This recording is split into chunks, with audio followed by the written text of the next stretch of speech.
information, mais qui factuellement fait des années que ça bouge pas. Alors oui, c'est même assez courant, hein, c'est-à-dire que c'est le phénomène de l'ego spirituel. Hein. C'est-à-dire que on a compris parce que on a les relations, les lectures qui ont permis de comprendre que nous ne sommes pas qui nous sommes, etc., tout ce que je vous raconte.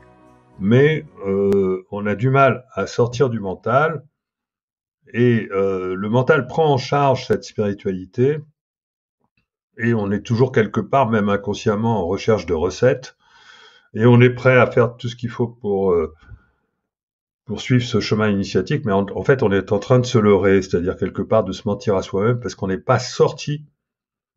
Parce que l'ego cherche toujours d'un mental qui veut aller vers la spiritualité, mais tu peux pas aller vers la spiritualité avec ton mental. C'est pas possible. Ça ne marche pas comme ça. Tu peux pas. Il n'y a pas de recette. Tu peux pas. On peut pas. Il n'y a pas de compréhension. Ça doit se vivre émotionnellement, par ressenti. Il faut vraiment être dans le ressenti, dans le détachement. Et sinon, il y a ces pièges qui sont effectivement inévitables.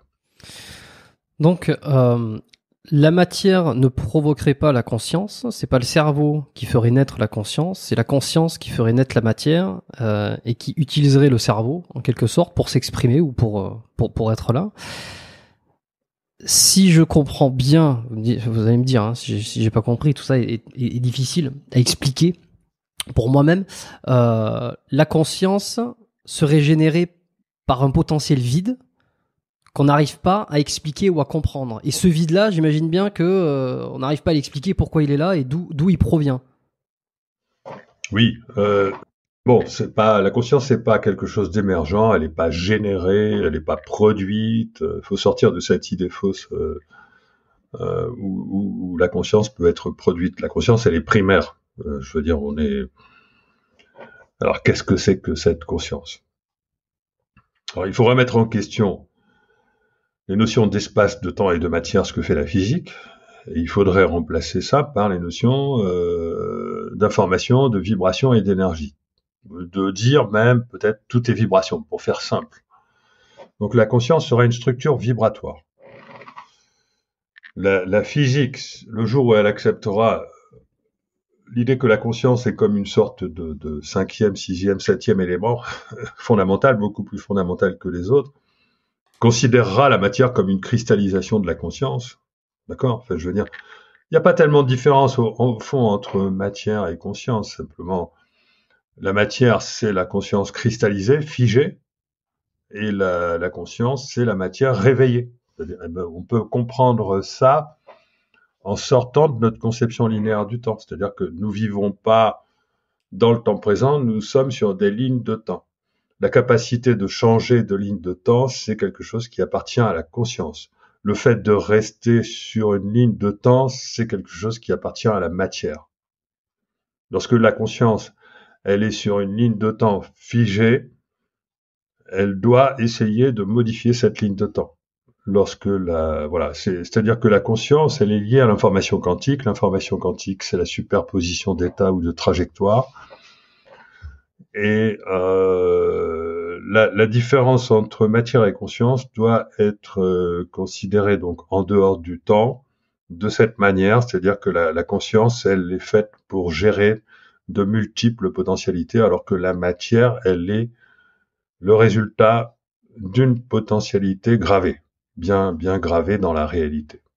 À partir de là, il faut comprendre la conscience comme étant une information vibratoire liée au vide qui est susceptible justement de faire vibrer ces lignes de temps de manière à permettre ce potentiel de changement. Et c'est comme ça que je le conçois, c'est-à-dire que dans le vide, on a du mal à imaginer en physique le vide. On le modélise de différentes manières. On le modélise si on fait appel aux particules virtuelles. C'est-à-dire que le vide serait un océan d'énergie, mais l'énergie en général n'est pas capable d'aboutir à une matérialisation, mais de temps en temps, il y aurait une matérialisation qui peut durer très peu de temps, bien sûr, Donc le vide, c'est un potentiel de matérialisation, mais ça, c'est pas une bonne conception parce que c'est une conception qui fait intervenir le temps. Or, le temps n'existe pas. C'est pas au niveau du vide, il n'y a pas de temps, et donc ça n'est pas une bonne conception. C'est une conception qui est dictée par les équations. Il y a une autre conception du vide qui nous vient de ce qu'on appelle les théories de gravité quantique. Et là, les théories de gravité quantique, et notamment la théorie des cordes, qui travaille sur finalement la structure du vide, nous amène à considérer que le vide est plutôt de nature vibratoire. Alors, comme je relie le vide à la conscience, ça m'amène à considérer que la conscience est de nature vibratoire. Alors, il y a une façon de mieux comprendre ça, c'est de dire que finalement, en étant très logique, ça vos auditeurs devraient comprendre, notre réalité, elle est composée de trois choses. Elle est composée d'objets, de matière, qui sont faits de matière. Elle est composée d'un espace qui contient ces objets, en apparence, et elle est composée de conscience des objets. Voilà, conscience des objets. Or, là, vous avez deux choses qui sont incompatibles, ou en tout cas une chose qui sert à rien. C'est l'espace, parce qu'à partir du moment où vous avez la conscience des objets, vous n'avez pas besoin de l'espace, puisque c'est la conscience des objets qui apporte l'espace. D'accord ? C'est la conscience des objets qui crée l'espace, donc vous n'avez pas besoin de cet espace. Et les physiciens sont en train de détruire, ils ont même complètement détruit la notion d'espace, puisque d'après la physique, l'espace, il est courbé, il est troué, il est pixelisé, il est en vibration et il est non local. Autant dire que l'espace n'est plus de l'espace. En plus de ça, vous avez le modèle holographique, pas quelque chose de complètement établi en physique, mais quelque chose qui fascine énormément les physiciens, qui nous dit que finalement, la réalité pourrait très bien être le résultat d'une construction à partir d'un réel qui pourrait être composé d'informations qui sont en surface. Le principe holographique nous dit qu'à partir de ces informations qui correspondraient par exemple aux surfaces horizon de notre univers, quelque chose construirait l'appréhension en volume de ce réel et qu'on appellerait la réalité. Et qu'est-ce que c'est que cette chose ? Évidemment, c'est la conscience. C'est-à-dire que c'est la conscience qui transforme une réalité objective qui pourrait très bien se résumer à de l'information qui se trouverait en surface en une réalité apparente qui est composée d'espace, de temps et de matière. Donc ça, c'est un concept hautement philosophique qui existait déjà en philosophie depuis des siècles. C'est ce qu'on appelle l'idéalisme. Mais cet idéalisme, il revient en force aujourd'hui grâce à la physique, parce que la physique, en force de remettre en question la notion d'espace, de temps et même de matière, nous conduit directement vers le concept qu'avaient déjà les philosophes idéalistes à l'époque.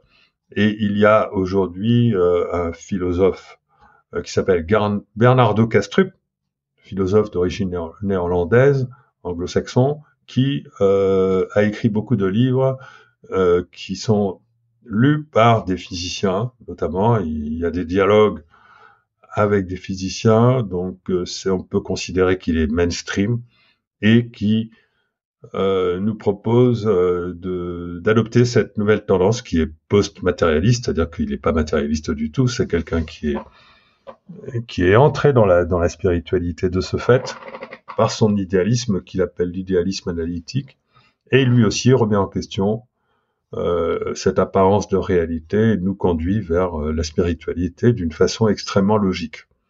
Une société beaucoup plus harmonieuse. Enfin, que les gens comprennent qu'ils sont les responsables qu'enfin on aille vers beaucoup plus de responsabilité. Que l'on comprenne que nous sommes les créateurs de tout ce qui nous arrive, c'est quelque chose qui me paraît essentiel. Que les personnes qui sont dans la négativité comprennent qu'elles produisent leur négativité, qu'elles sont responsables de cette négativité. Voilà, enfin, ce sont des informations absolument essentielles pour l'évolution de l'humain que j'apporte. Et je suis pas le seul, j'ai pas de mérite particulier. Je fais partie de ceux qui œuvrent à cette nouvelle pensée, mais je réclame rien, je réclame pas de reconnaissance. même avant d'écrire mon premier livre, j'avais déjà une très grande reconnaissance sociale par rapport à ce que j'avais réalisé en intelligence artificielle. Ça aurait pu me suffire, hein. J'ai été reconnu en tant qu'expert au niveau mondial dans le domaine de l'intelligence artificielle. Ça aurait pu satisfaire mon ego. Bon, ben voilà, j'ai pas. J'en dis que si c'est la recherche de recettes, vouloir savoir très rapidement qu'est-ce qu'il faut faire pour bien s'en sortir dans la vie, ça c'est quelque chose, c'est un piège. Hein. C'est un piège. Donc Pour ça, ceux qui la ça posent. va pas marcher. Il faut rentrer dans un processus de maturation. Il faut rentrer dans un processus d'assimilation. Il faut arriver à comprendre non pas mentalement, mais d'abord mentalement et ensuite par le ressenti, essayer de donc voilà, lire le pic de l'esprit. Là, ce que vous venez de me proposer, me demander de résumer, c'est pas possible que ça passe par des recettes, par des compréhensions du mental. Voilà, ah ceci est vrai, donc je vais essayer de. Non, non, ça marche pas comme ça. Il faut assimiler. Il faut maturer, c'est fondamental. Moi-même, mes idées, je les ai mûries, je les ai maturées, je les ai assimilées. Il m'a fallu beaucoup de temps. Il m'a fallu des années, il m'a fallu des décennies. C'est depuis ma jeunesse que je réfléchis à tout ça. Et on va pas croire que, je peux pas croire que, voilà, moi, ce que j'ai compris en 50 ans, c'est quelque chose que, ah, il suffisait de dire ça et puis vous l'avez compris en quelques secondes. Non, non, c'est pas comme ça que ça marche. Donc, lisez la bande dessinée Le Pic de l'Esprit parce qu'elle est à la portée de tout le monde. Ce qui est dit dans cette bande dessinée, je viens de mettre sur mes réseaux Facebook, X, Telegram, les 44 idées fortes et enseignements du Pic de l'Esprit. Je viens de les mettre en ligne pour faire comprendre aux gens que cette BD contient une mine d'informations, mais ce sont des informations qui, à chaque fois, ont besoin d'être assimilées. C'est pour ça que je dis, lisez une page par jour. Ça veut dire qu'il va falloir 6 mois pour assimiler, et encore, vous n'aurez pas tout assimilé. C'est comme ça que ça marche. Parce que vous comprenez un truc, il faut le confronter à sa propre vie. Ah, mais oui, je comprends, d'après ce que j'ai vécu dans le passé, que je suis le producteur de ce qui m'arrive. Ce genre de choses, si on comprend que nous sommes les responsables de tout ce qui nous arrive, si ma pensée peut aider à ça, déjà, ce serait une grande avancée. Donc, pas de recette, pas de conseils à donner comme ça, mais rentrer dans un processus de lecture, de mûrissement, de maturation. La BD, elle est idéale pour ça, parce que sous-jacente à cette BD, dans cette BD, il y a une histoire qui est très sympa d'ailleurs, hein, vraiment, qui est vraiment très agréable. Et il y a 3 niveaux de lecture, donc on peut le lire rapidement, bien sûr, on va y prendre plaisir, mais l'idéal étant de la lire, de la relire, et puis de relire, et puis de relire. Voilà, vous l'aurez lu 40 fois que il y aura encore des choses à en tirer. Voilà le conseil que je donne. Voilà, parce qu'il n'existe pas d'instruction à destination du mental qui ait cet effet magique. Il faut apprendre. Apprendre, ça demande une maturation. Ça demande d'y passer du temps, ça demande d'y réfléchir, que les idées qu'on a trouvées là-dedans, ça revient. Ah, ça y est, j'ai compris un truc.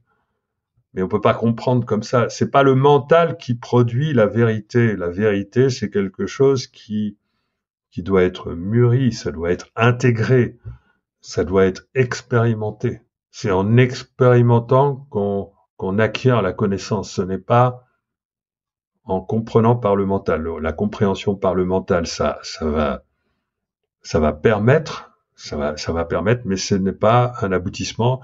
L'aboutissement, c'est d'intégrer l'information par l'expérience. Lorsqu'on fait ce chemin vers, j'ose pas dire la vérité, lorsqu'on se fait ce chemin vers vraiment une compréhension vraiment profonde de notre réalité, on aboutit à une libération. On aboutit à une libération et au final, ça rend heureux. Donc, c'est une connaissance qui rend heureux. D'ailleurs, j'ai même le projet de faire des vidéos qui s'intitulent De la connaissance à la joie. Voilà, c'est un projet qui va être réalisé au mois d'août, grâce au soutien de nombreuses personnes qui me suivent. Donc, je n'ai plus besoin d'ailleurs de nouveaux soutiens. Et donc, c'est cette idée que la connaissance rend heureux. Et la connaissance, elle rend heureux à condition d'aller en profondeur, dans le mûrissement de notre compréhension de la réalité. Et à ce moment-là, c'est une connaissance, on va s'apercevoir qu'elle met en joie parce que elle nous libère, cette connaissance libère, et c'est quelque chose qui va nous permettre, évidemment, grâce à cette libération, grâce à cette joie qu'on va ressentir, à comprendre le monde d'une façon enfin positive et même merveilleuse. C'est quelque chose qui va nous aider à fabriquer notre meilleur futur. Donc c'est fondamentalement optimiste. Et comme nous cherchons tous à être heureux, finalement, c'est peut-être une bonne voie. Merci encore, Philippe Guillemant. Merci. Merci à tous, les auditeurs, les habitués, les fidèles, les nouveaux qui vont découvrir ce podcast et ceux qui le suivent depuis des années.